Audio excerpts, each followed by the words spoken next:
একজনের সাথে খুব কঠিন প্রেম ছিল তোমার, মনে মনে কিন্তু সিরিয়াসলি আমি তাকেই বিয়ে করতে চেয়েছি। ঢালিউডের শীর্ষ নায়ক শাকিব খান অভিনয় জীবনের পাশাপাশি তার ব্যক্তিজীবন, বিশেষ করে প্রেম ও বিয়ে নিয়ে নানা সময়ই আলোচনা হয়েছে। তবে এবার ক্যারিয়ারের শুরুর দিকের এক প্রেমের গল্প নিয়ে অকপটে কথা বলেছেন এই সুপারস্টার।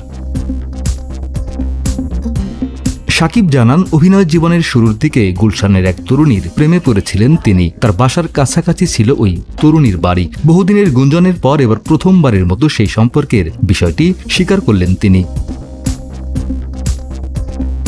সম্প্রতি একটি টেলিভিশন টকশোতে চিত্রনায়িকা পূর্ণিমার মুখোমুখি হয়ে পুরনো সেই প্রেমের স্মৃতিচারণ করেন শাকিব খান। অনুষ্ঠানে পূর্ণিমা বলেন, মিডিয়ার বাইরের এক মেয়ের সঙ্গে একসময় শাকিবের গভীর সম্পর্ক ছিল এবং তাকেই বিয়ে করার ইচ্ছা প্রকাশ করেছিলেন শাকিব। জবাবে শাকিব খান বলেন, আমি মনে মনে সিরিয়াসলি তাকেই বিয়ে করতে চেয়েছিলাম। মেয়েটি আমাকে খুব ভালোবাসতো। আমি সত্যিই তার সঙ্গেই সংসার করতে চেয়েছিলাম। আসল ফল থেকে তৈরি, সম্পূর্ণ প্রিজারভেটিভ মুক্ত ফ্রুটিকা, পিওর মানে ফ্রুটিকা।